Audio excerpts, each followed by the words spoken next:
Awesome. Okay. You don't accept it. Cool. Thank you. So thanks for having me. My name is Amy Shackelford. I'm a social worker / researcher, but more of a social worker, I would say. I'm from the United States originally, where I've been working in different social work and community organizing settings for many years. And I'm part of the Astra Project, which is a Marie Curie-funded project that funds 15 PhD and social work students from around the world to come to 8 different universities across Europe. And our focus is the ecosocial transition and the role of social work in that transition. So we look at the 3 pillars of this transition: the economic, environmental, and social, and trying to understand how social work can be more at the forefront of research and practice that addresses the climate crisis and environmental injustice. So my PhD project is, I'm based in Finland, and I'm actually looking at something a little separate than this. I'm looking at how the ecosocial approach to social work can be practically applied in an organizational structure and setting. Because my focus is really not so much on what individuals should be doing, but actually what institutions should be doing and how we can use our power within institutions to fight for change. But I'm an abolitionist, and I've been really lucky to co-author this paper with a few really amazing people that are all based in the United States. It's about the intersection of ecosocial work and abolition activism. And so that's what I'm going to go through with you today, is just some parts of what the paper is talking about. And since this is a small group, I really would love, if you interrupt me or you're like, wow, that's amazing, or we can just talk about some of this, because I think abolitionism sometimes can be kind of hard to wrap our minds around. It's a very big paradigm shift. And the paper is not published yet. Should be published in the next two months in the British Journal of Social Work, so I can send it to you once it's out. So we start our paper with this quote, where we're asking, should we strain to squeeze out the last drops of life out of a failing, deteriorating, and unjust system, or should we instead devote our creative and collective energies toward envisioning and building a radically different form of living? So I think a lot of the way that I'm thinking, and I think a lot of others are thinking about, the climate crisis and the role of our role as researchers, as humans, as practitioners, as activists, is thinking about how are we creatively and radically imagining something different? How are we stepping out of the colonized imagination into something new?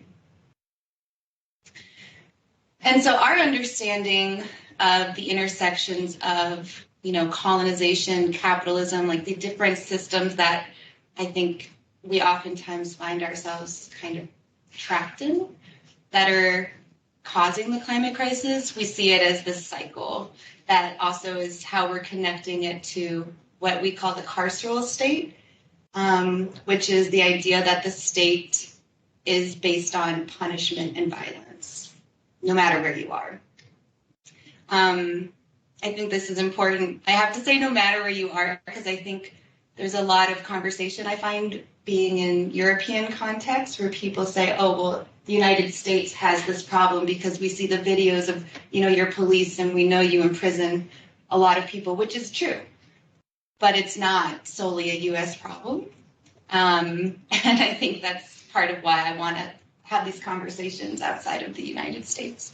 So we see that colonization is a driver for the climate crisis. If you follow the IPCC, their latest report was very clear that they are explicitly naming colonization as a cause of the climate crisis. We also know that colonization today manifests through racialized capitalism.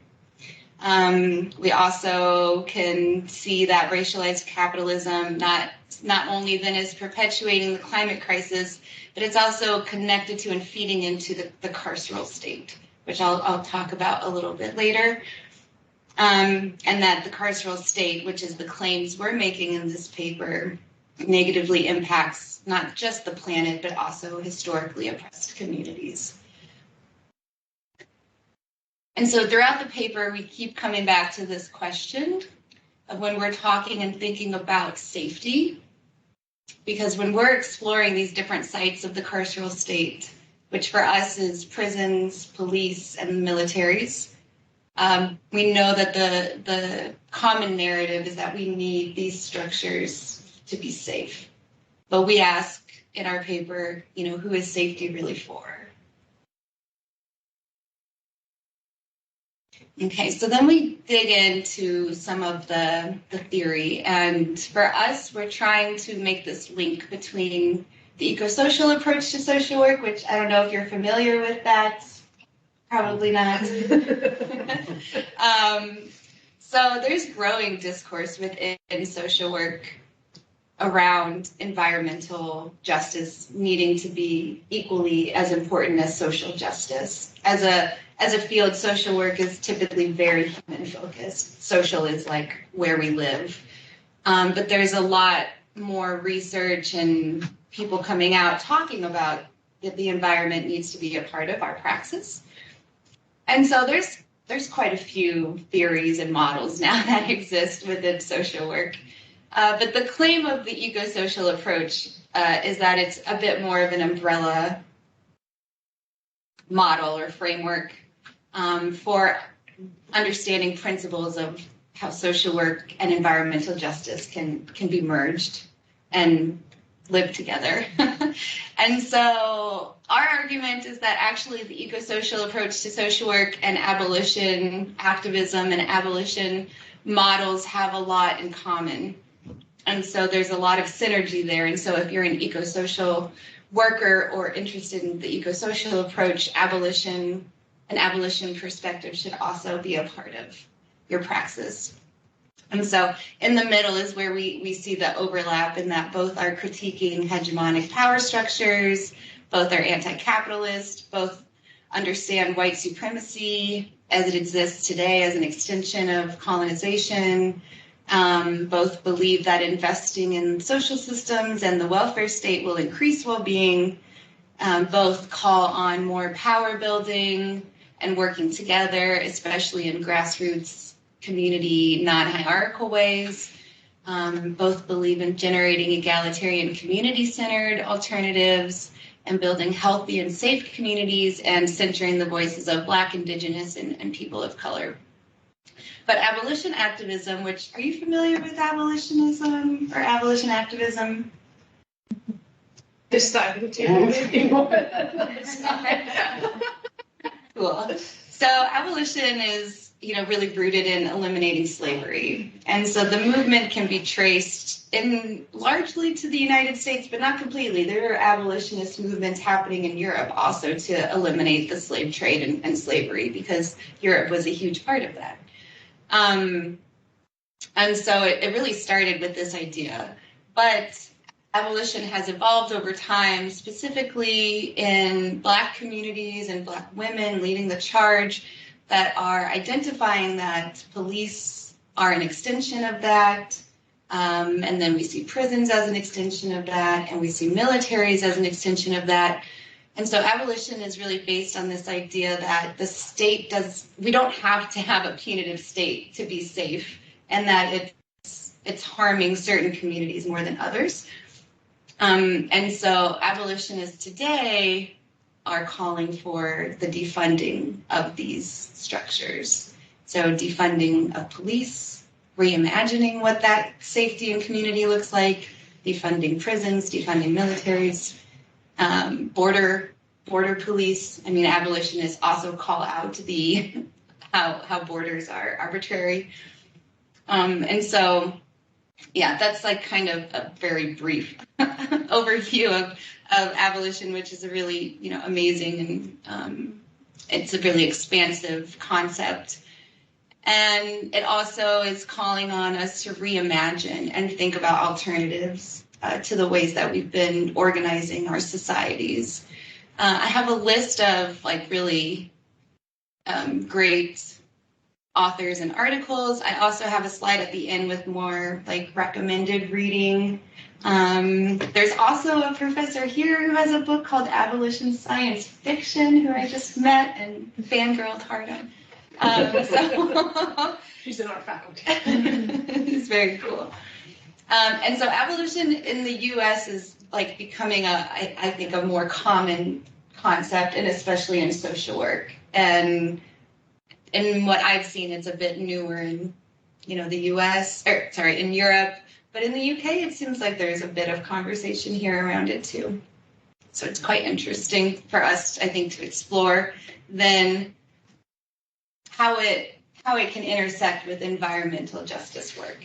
Because typically we've been talking and thinking about abolition in terms of the social justice issues and not so much the environmental justice issues.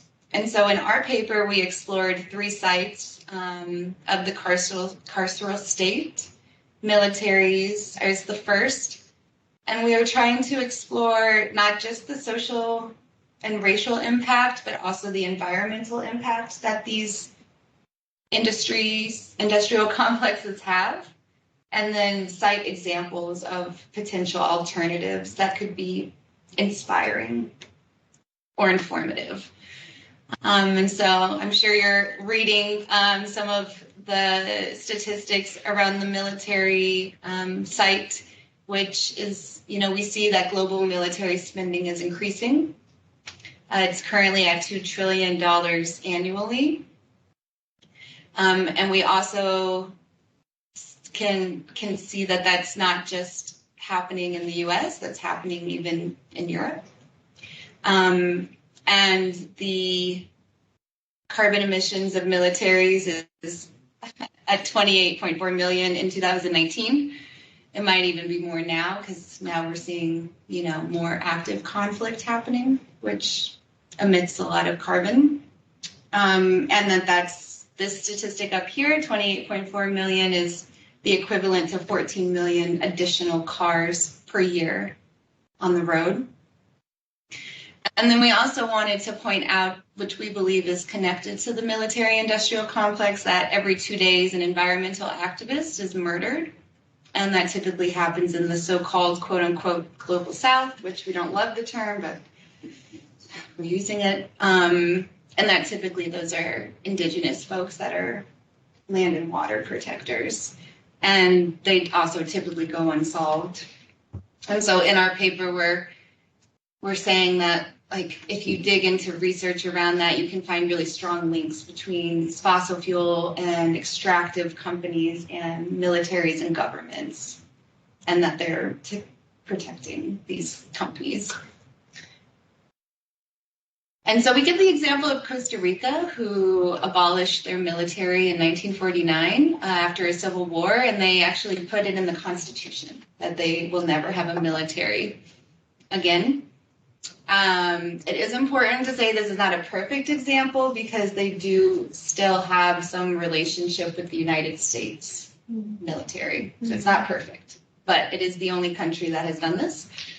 And what they did then is they shifted the funds into their public services, their social services, and their environmental infrastructure, and they are on track to decarbonize by 2050, which again is not soon enough, but it's a small.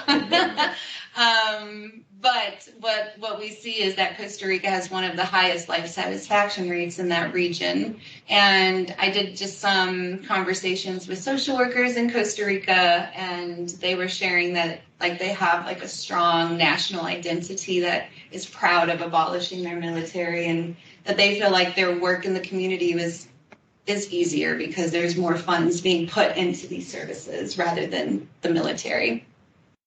And they haven't had any conflict since then, which is the other important point. So then we looked at prisons. And And we put together, different data about who is incarcerated. I think in Europe you see less prisons, but you see a lot of, migrants being incarcerated. I think that's typically like hidden from the public view, and maybe there's less conversation around that, at least what I've seen in social work circles in particular. But it seems like it's a pretty racist system.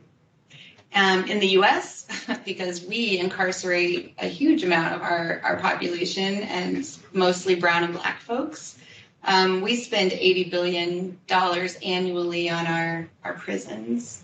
And that doesn't count our private prisons, which there are also quite a few private prisons.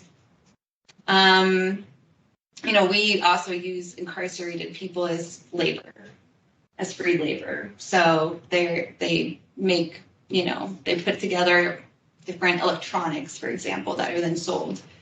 It's a really harmful system. But we're trying to argue that anywhere that this type of structure exists is a problem. And then there's a lot of research coming out about the environmental injustices that happen in prisons, where prisoners are typically exposed to extreme temperatures, nuclear waste. They build a lot of prisons in places that they wouldn't build anything else, because they know the land is contaminated for whatever reason. And so we see that happening a lot. And then, we believe that impacts the health of people that are then incarcerated there. And then we cite the example of Critical Resistance, which is a group in the United States. And they did a really interesting strategy to stop a new prison from being constructed in their community. They did an environmental assessment. And so they used environmental legal protections as as a legal strategy to stop this prison from being constructed. And they found that the impact on the air and water from building this prison would be harmful to the community, and that gave them grounds to challenge and not have a prison built in their community. And they did a lot of coalition building and grassroots organizing, including teachers and farmers and, all sorts of people to try to build momentum to stop a prison from being built in their community. And they were able to set this new model in the United States where you can use environmental legislation as a strategy for abolition.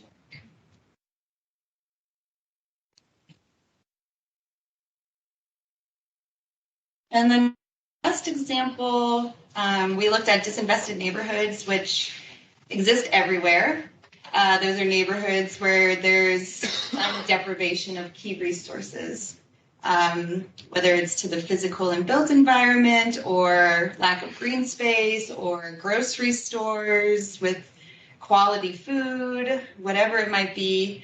And these neighborhoods typically are over-policed and over-surveilled, and also oftentimes where, poor folks live, working poor folks live, or Black folks or immigrants are in these neighborhoods, and we call them disinvested neighborhoods.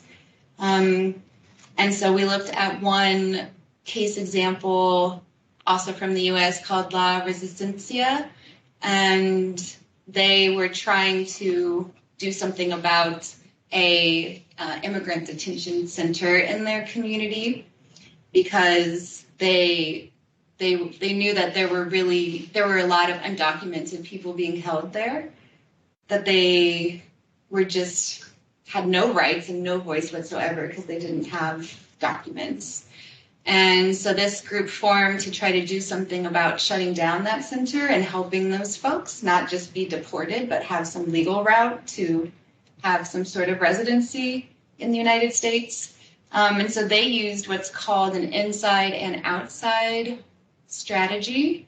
where they were trying to work inside and within the system to look at different city codes or local ordinances or lawsuits or some sort of like in the system legal route to do something to help these people. And then also an outside strategy of building people power outside. And so doing protests, blocking roads that were transporting prisoners in and out, things of that nature to be really disruptive. And I really like this quote from, there's a couple research articles about this specific case, and I like this quote where they talk about that they used a strategy that made caging people logistically difficult and politically unpopular.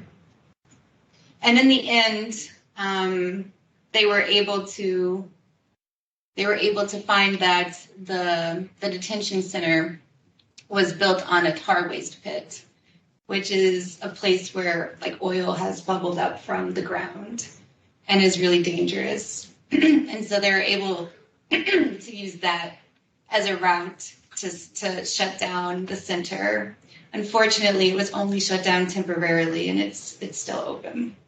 But this is another example of where like using environmental and ecological justice aspects and like the natural scientists can be really important to looking at these also social and economic, I would say, justice issues, to try to put pressure on these systems and structures to cause change and to fight for abolition. Okay, so this is one of my last slides. I think in some our paper is trying to remind us that, you know, abolition is really important, especially where governments are not able or willing to center an eco-socially just world. And that's, you know, where we need to be, and that we can look at these different strategies and levels of society to try to stop harmful practices that hurt people and the environment, and then reimagine something different in its place. So in my city, I'm from Indianapolis in the United States, and they just started this new project where they have all these social workers, trained nurses, different folks that are part of like an emergency response team. So instead of calling 911, for example, you can call this team. So if someone's having like a mental health crisis, instead of calling the police, you can call this team that can de-escalate and say, okay, what does this person need? You know, that's one really, I think, exciting abolition example. And they're happening all over, these types of small things.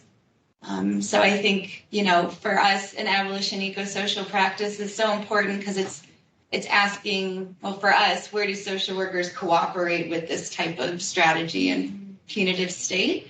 But also, like, how can we really reimagine, you know, collective care and working together and healing? And then, of course, we're calling for more research and practice to support these ideas, to try to build more momentum and practical examples and application, because that's always the critique of, like, but if there's no police, you know, what will we do? How will we be safe? But actually, I think there's a lot of ways we can redefine what that looks like. Mm-hmm. And then my last slide, I just have just a couple, I mean, there's amazing resources, but just a couple, like 2 books, one by Miriam Kaba, and of course, Angela Davis is maybe the most famous abolitionist, has a relatively recent book, Abolition Feminism Now, which is amazing, of course. And then also on YouTube, she was in Lisbon in 2022, and she has a really interesting talk, and she kind of puts this in the European context more, which I thought cool. Miriam Kaba is in the US like really renowned for her work around defining abolition work. And then this Abolitionist Futures website has just tons and tons of books and articles and videos, and they're really cool too. Yeah, so that's my talk. I would love to know what you think. Thank you.